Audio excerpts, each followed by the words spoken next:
Então vamos lá. Hoje a gente vai mostrar para vocês uma perspectiva de como estender esses modelos. Tudo que a gente está falando aí no chat é uma forma de você estender esses modelos simples que a gente está fazendo. Então, existem formas ou existem possibilidades matemáticas que te permitem ir além de tudo isso que a gente conversou até aqui. Óbvio que eu estou mostrando para vocês o básico, para vocês entenderem a lógica do negócio. Mas eu não quero que vocês fiquem limitados ao básico. Por quê? Porque isso é para vocês aprenderem os conceitos, aprenderem a lógica do troço. E se vocês precisarem ir além, que vocês pesquisem, busquem e vão além. Porque tem um mundo ainda a ser descoberto além do que a gente aprendeu, que foi só o suficiente para vocês entenderem. O que vocês sabem até agora é que tanto o LM, o GLM e o LMM, ou se vocês quiserem também, o GLMM, tudo que a gente está falando é uma relação linear como essa aqui. Eu tenho y em função de a mais b de x. Quando eu estou falando x, eu posso ter um preditor, dois preditores ou 10 preditores, tanto faz. O importante é que vocês saibam que essa é a parte fixa do modelo, mais uma parte aleatória do modelo, que é composta de dois elementos. O primeiro elemento, que é uma variabilidade relacionada a algum fator que agrega ou não. Então, se você tiver um fator agregador, nós estamos falando de um modelo misto. Se você não tiver esse componente, nós estamos falando de um LM ou de um GLM clássico. E essa parte aleatória, ela tem média zero, desvio padrão conhecido, que vai ser estimado de acordo com os teus dados, e também tem uma estrutura de erro que também segue esse mesmo padrãozinho aqui. É uma estrutura que segue a distribuição normal, com média zero, e desvio padrão que vai ser estimado pelos teus dados. Então, de um lado é a parte fixa do modelo e de outro a parte aleatória do modelo. Vocês sabem que o y, então ó, nós estamos dentro dessa equação, a gente pode flexibilizá-la de diversas formas. Uma delas é o y, que está aqui desse lado, pode seguir diversas distribuições que vocês aprenderam. Normal, gama, Poisson, binomial, binomial negativa, ou só binomial, e por aí vai. Então, de uma certa forma, você está flexibilizando o y dessa equação. Ontem, a gente falou um pouco sobre como flexibilizar essa parte aleatória, como incluir um elemento dentro dessa parte aleatória que vai refletir uma certa estrutura que eu tenho nos meus dados. Além disso, eu acabei de mostrar para vocês aí no chat que vocês podem ainda flexibilizar um pouco mais essa estrutura na parte aleatória, como incluindo um outro nível de hierarquia ou mudando o slope e flexibilizando o modelo, deixando ele ser mais, e também considerar variações no intercepto, ok? Da relação A mais B de x. Então, quando vocês estão mexendo nisso aqui, vocês estão implicitamente flexibilizando esses dois parâmetros da parte fixa do meu modelo. Ok. Mas até agora a gente não falou quase nada. A gente flexibilizou y e a gente flexibilizou a parte aleatória. Mas a gente não falou quase nada dessa parte aqui, da parte fixa do modelo. Como é que a gente vai flexibilizar? Tudo que a gente fez até agora foram modelos lineares, certo? Então nós estávamos sempre falando da parte fixa e mais especificamente que a parte fixa segue uma relação linear. Eu estou falando que o y ele é uma função de x por meio de uma equação da reta, que é essa parte fixa aqui. Se a gente tinha uma relação curvilinear nos resíduos ou alguma coisa desse tipo, o que a gente tinha feito até agora? Eu sei que a relação riqueza com área ela é uma relação meio curva, então eu vou transformar a área em log para linearizar a minha relação, para linearizar a relação entre área e riqueza de espécies, por exemplo. Beleza, o que eu estou fazendo, eu estou forçando o x para se adequar a essa equação. Mas eu poderia considerar uma relação curvilinear com a área. Então, beleza, de que formas que eu posso flexibilizar essa parte fixa do meu modelo? Ok. Uma forma que eu posso flexibilizar a parte fixa do meu modelo é estimando uma relação do segundo grau, que aí entra uma relação curvilinear. Eu coloquei aqui dois exemplos com os parâmetros especificados a mais b de x mais c de x ao quadrado, ok? A extensão da fórmula é essa.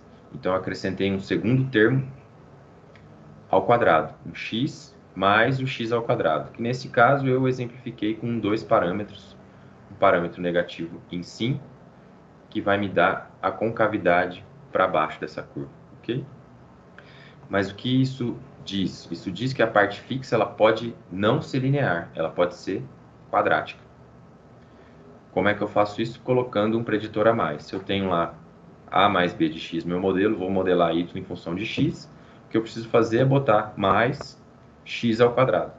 Se eu fizer isso, eu vou estar ajustando um modelo quadrático. Okay? Eu vou permitir que o modelo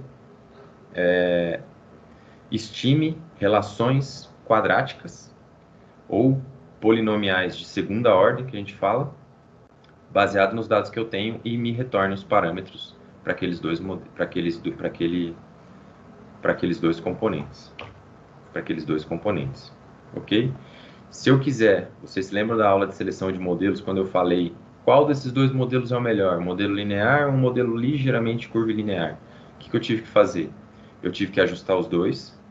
Se eu quiser saber qual dos dois é melhor para o meu banco de dados, eu tive que ajustar os dois e comparar os dois por meio do IC ou por meio do Likelihood Ratio Test, tanto faz, só para saber eu tenho uma explicação maior com um modelo curvilinear do que com um modelo linear, ok? Então, se vocês quiserem estender a relação da parte fixa do modelo de vocês, vocês podem testar essa relação quadrática. E aí vocês vão só ter que testar se ela é melhor, igual ou pior que um modelo linear simples por meio de um Likelihood Ratio Test ou por meio de uma seleção de modelos e por meio do AIC, por exemplo. Beleza. Mas eu também posso aumentar a flexibilidade da minha parte fixa colocando um terceiro parâmetro, uma relação cúbica. Se eu fizer a mais b de x mais c de x ao quadrado mais z de x ao cubo, é exatamente isso que eu estou fazendo aqui. Eu vou ter uma outra relação entre a parte fixa do modelo e a minha variável y. Nesse caso, a minha relação ela vai ser cúbica. Eu tenho uma tendência que ela não só aumenta e diminui, ou diminui e aumenta, ela não é só curvilinear, mas ela segue um padrão de ondas. Ok? Também mesma coisa, se você tiver que fazer um LM, um GLM, um GLMM com essa estrutura, é só fazer y é uma função de x mais x ao quadrado mais x ao cubo. O modelo vai ajustar os parâmetros. E aí, se você quiser, eu quero saber se o meu modelo curvilinear é melhor ou pior que o modelo linear, ou melhor ou pior que o modelo curvilinear ou quadrático, eu tenho que fazer esses três modelos e comparar entre eles por meio do AIC ou por meio do Likelihood Ratio Test para saber qual deles é o melhor. Ok? Por que eu estou dizendo isso e deixando essas possibilidades? Porque nem tudo na natureza é linear. A gente tem uma série de relações que são não lineares. E quando elas são não lineares, às vezes você pode ficar brigando para elas se encaixar dentro dessa parte fixa aqui, mas você pode não conseguir. Então, você vai ter que ficar lidando com transformações para corrigir as relações que não são lineares e tentar trazê-las para uma relação linear, e você pode não ter sucesso. Ou você pode simplesmente ajustar um modelo não curvilinear e fazer o teu modelo se ajustar aos dados, e não o contrário, os teus dados se ajustarem ao modelo, ok? Quando a gente força relações, quando a gente força transformações, ou quando a gente assume que um modelo eu vou ter um conjunto de dados, mas ele não funciona muito bem com a nova, mas eu vou forçar ele dentro da nova. Beleza, você está fazendo toda a complexidade do mundo biológico se encaixar na simplicidade do modelo matemático, modelo estatístico.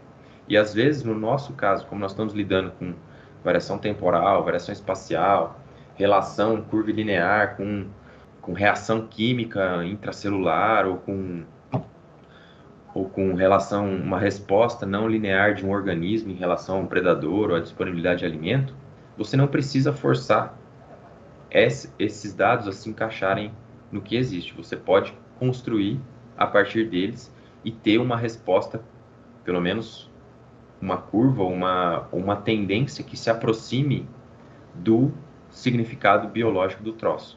Tudo isso que nós estamos falando nada mais todas essas possibilidades são polinômios.